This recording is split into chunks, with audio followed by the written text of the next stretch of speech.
Hi guys, welcome back to my channel. It's Angela, and welcome back to hashtag Decan Walk 2023. So I'm late to the party. This is for Pisces Decan 1.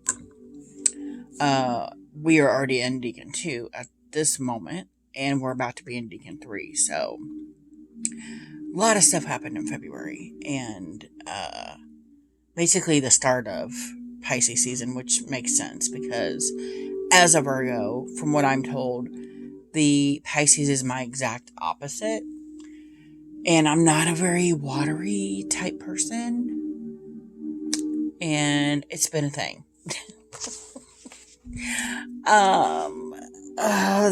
There's been a lot going on. So I got really sick. Some kind of weird new strain of the flu. It wasn't COVID, but it was something else that I would have rather had COVID. The strain I had back in February of last year, 2023, I had COVID then. I would rather have the strain of that than I had whatever it was, the flu I had this time. Because it affected my head more than anything. Like I was dazed and confused for like 4 days. There was like massive migraines and like super not knowing where I was. Like just brain farts all over the place. It was crazy. And then I had the chills for like 5 days straight. Like I could not get warm. I know literally so bad my teeth were chattering. It was the weirdest thing ever. But enough of that. So I haven't been able to do the Decan walk like I've been wanting to do. And it's funny because it's on Pisces and I'm not meaning it to be on Pisces. It just, that's what it is. And it's funny because Pisces is one of the few signs I know because I have so many family members that are Pisces and none of us get along. Quite interesting. So I'm not ignoring Pisces on purpose, and it feels like I am, but I'm not. I've just been really sick, and then I had car issues, and it's since December, it's been one thing after another. But I did want to go ahead and finish my Decan walk because Pisces is the last zodiac sign. We are in the last 3 decans of the Decan walk, and I will have done it for a year. So I wanted to make sure that I still get my videos out there, even though they're super late, just because I wanted that follow through. Now I am condensing some of this video with the spread because usually I do the spread separate. I've already done the spread. I just haven't looked at it. And I just wanted to talk a little bit about the Decan. So for the Pisces, here's the wheel. And if I can find it, Pisces is this purple here. We started out here in Aries. So for Decan 1, it's the 8 of Cups. And it's from February 12th to February 28th. So today is March 6th, 2024. I'm really late. In fact, in a few days, we will be entering, like 4 or 5 days, we'll be entering Decan 3. So I need to get this video up and Decan 2 video up before then, hopefully. But the 8 of Cups is this is the deck I bought, specifically for the Decan walk, because it has the decans on it, has all the symbols on it for everything, the planets, all that. And it is, what is it called? It is Saturn in Pisces. And Pisces is the moon card. Am I looking at that right? Am I looking at it right? Yeah, Pisces is the moon card in tarot. And then the world is Saturn, which we already know that from previous decans. So I find it super interesting because the 8 of Cups has always been a card I kind of look for. Ever since I started reading tarot, I've kept getting the same message over and over and over. Let it go, walk away. And that, to me, epitomizes the 8 of Cups. card of letting something go, walking away. And as a Virgo, I don't know if it's a Virgo trait or if it's just a me trait because of the family I have. I don't let things go that easily. If you've wronged me, I will remember it till the day I die. And my grandfather was the same way. Like, I remember some cows wandered onto his pasture 50 years ago, and he was still talking about it 30 years later, how he thought the guy stole his cows, and they weren't stealing the cows. It just wandered onto their property, because they both had cows and their properties abutted each other. So, but my grandfather was convinced that the guy was trying to steal his cows, and it was a whole thing. And every time we would go visit, I would hear the story, and I'm like, dude, just let it go. It's been 30 years. It would just, and I realized that's kind of, my mom is the same way. I don't let things go, especially if I've been wronged in some way. I don't let it go.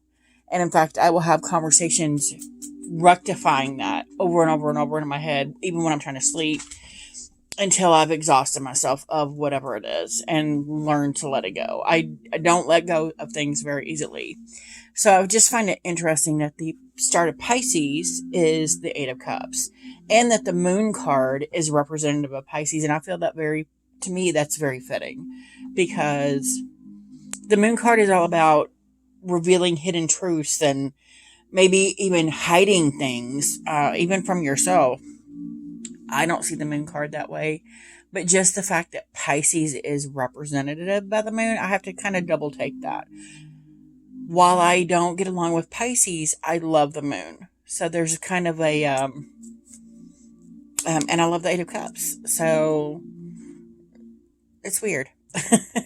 And then we have the World as Saturn. And I feel like the Eight of Cups is basically saying, if you let this go, the world is your oyster. You have all of this world at your feet. You have every capability of letting go and walking away and embracing the world if you would just let it go. And I thought about that earlier. I was talking about something about letting go at work, and I thought of Big Bang Theory, where he was talking about letting the pen go. And he's like, but what if it's my favorite pen? And it was a whole thing. It was the episode where, spoiler alert, Howard's mom dies. So, and Sheldon was actually very un-Sheldon. He's very kind and considerate at the end of the episode. But throughout the whole episode, he's talking about this pen, how he can't let it go. And Penny's just trying to help him through and understanding, just let it go. And he's like, but I can't. It's my favorite pen, even though it's an imaginary pen. And so I feel that way with the Eight of Cups, quite often, and the Moon card. Putting them together is, that's how I feel, is like, I need to let it go. I know I need to let it go logically, but internally something's like, no, you can't let it go. So this is the RWS version of this setup. And then I have, of course, my Journey of the Sacred Bee that I've been using. It's a Thoth-based tarot. So here we have the Moon card, which shows it's down here, Pisces symbol. And then we have the World card, which is stunning. Look at all the sunflowers. And then we have the Eight of Cups, which the keyword on here is renounce. So that's quite interesting also. And I love the coloration here together with these. And that's the Saturn thing there. I'm surprised this one doesn't have, because usually it's at the top on all of them. I just noticed that's at the bottom on this one. Interesting. Okay. So let's look at the book. And we've all been reading the 36 Secrets by T. Susan Chang. I just want to go over a couple things in the book. I need my other phone here. And then we'll get into the spread, and then I'll be done with this one. Okay, so it's like a scene from a storybook. A red cloaked figure, staff in hand. This is for the Eight of Cups. climbs a rocky shoreline beneath a watchful moon. Their destination is unclear, but we know that what sacrifice they leave behind. 8 cups full of the past, 8 cups worth of the life lesson and experiences. These are the moonlit seas of Pisces, a final liquid dissolution under cover of night. Here, in the final 3 decans of our year-long journey, we take the mystic's path and arrive at the sea at the end of the known. By forsaking the familiar, the accountant for even the rational, we shall encounter magic and mysteries. And I thought that was quite beautiful. I'm like, wow, this is kind of like the edge of the world, the edge of what you know is safe.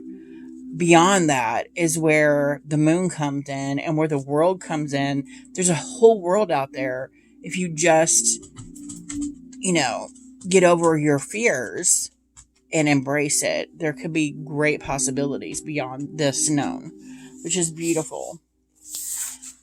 So the 8 of Cups teaches us perhaps the hardest lesson of all, to face our fear of the unknown.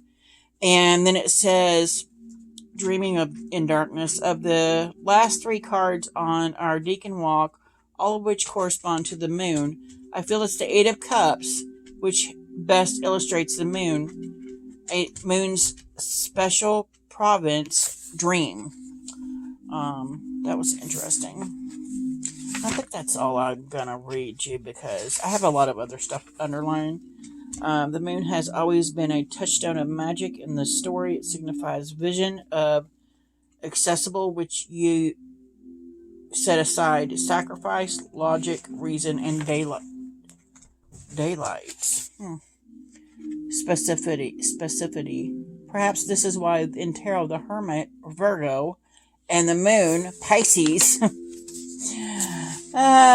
stand opposite to one another. The hermit asks the moon for its secrets. The moon asks the hermit to forsake the familiar. That's crazy. And I underlined it, so I've read it, but I've got 6 since then, so I forgot that I read that. And that is insane because I'm a Virgo, and I am definitely a hermit. And it puts things into a whole new perspective with Pisces, especially. I feel this kinship, but at the same time, I feel this angst toward Pisces. Just because everybody that I know that's family, that's a Pisces, I don't jive with. We see things completely differently. I'm not a dreamer. They're kind of a dreamer. They're always head in the clouds. I'm very grounded and earth-based. And I'm very logical. And I don't understand the illogical sense that people think they make, and they don't make sense. So I find that very interesting that was part of this specific decan. And then there's one more thing here. It says, in readings I found it's one of these cards clients great with a sigh of recognition. It usually turns up when folks are truly, deeply, profoundly ready to walk.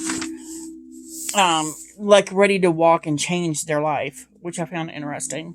And then I'm just going to read the poem. It's quite long. It's actually, I'm not going to read it. It's excerpt from Hamai. Wounded I hang on a window-swept gallows for 9 long nights, pierced by a spear, pledged to Odin, offered myself to myself, the wisest know not from but whence spring the roots of that ancient root. They gave me to bread, or road. They gave me no mead. I looked down with a loud cry. I took up runes from the tree I fell. 9 lays of power I learned from the famous Bolthor, Bestela's father. He poured me a draught of precious mead with magic, Odorir. Wax and throw well, word from word gave words to me. Deed from deed gave deeds to me. Runes you will find in readable staves, very strong staves, very strong stout staves, staves that Bolter stained, made by mighty powers, graven by the prophetic god, for the gods by Odin, for the elves by Dane, by Devlin too, for the dwarves, by Asfid for the hateful giants, and some I carved myself. Thunned before man was made, scratched them. Who rose first, felt thereafter. Know how to cut them, know how to read them, know how to stain them, know how to prove them, know how to evoke them, know how to score them, know how to send them, know how to destroy them. Wow, I'm gonna have to read more of that. So that's all I wanted to read from the book. And then I did, let me look here. I did Marlena Teresa's spread. I have not looked at it yet. I just had it up here. That she did for Pisces 1. And I'm actually using my Tarot Cyrene because it's a water deck. And I don't use it ever because I don't really read Marseille. But we're going to read it like it's a one of these guys. So for the first card, it is... Oh my gosh. What am I leaving behind? And I drew the Four of Pentacles. In typical RWS, Four of Pentacles is about hoarding your money. Hoarding something. And maybe it makes sense if I learn to relax and stop overanalyzing everything, which I see that quite often in the Four of Pentacles. Then I may be missing something by hoarding everything and trying to keep everything in their own little boxes. So, yeah, that makes total sense. Number 2, what should I take along? And I got the Three of Pentacles.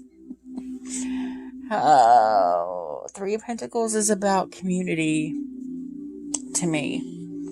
It's about teamwork and community. That's quite interesting. And then number 3 is quest for. What am I on the quest for? And I have the... is that the king? That's the queen of batons. The queen of wands. Yeah. It makes total sense. What am I taking along? Basically, I keep hearing learn to play well with others. Learn to be part of a team or part of a group. Stop hoarding me, basically myself, to myself. And then take on some of the actions of the Queen of Wands. And it's kind of interesting because I was supposed to be born to Sagittarius. My ex-best friend the last few years is a Sagittarius. And she was like, accused me at some point of being jealous of her. I'm like, I'm not jealous of you. I am very comfortable being a hermit. I'm very comfortable being a homebody. But there are times when I feel like I'm missing something by not having this fire, this out there personality. I feel like sometimes I may be missing something, and that to me speaks very highly of that in this spread here, which I find very interesting. These spreads are always like spot on for me, which I find very interesting. But I love that deck, and I probably will continue to use it for the spreads just because I never use a Marseille. I don't read it as a Marseille. I read it as a RWS. But it's a gorgeous deck, and it's a water, and we're in Pisces. So that's all I got for you guys today. If you have any questions, comments, concerns, don't hesitate to comment below. If you like this video, give me a thumbs up. If you want to see more, please subscribe, and don't forget to hit that notification button so you're alerted to any future videos. And y'all have a good night. Bye.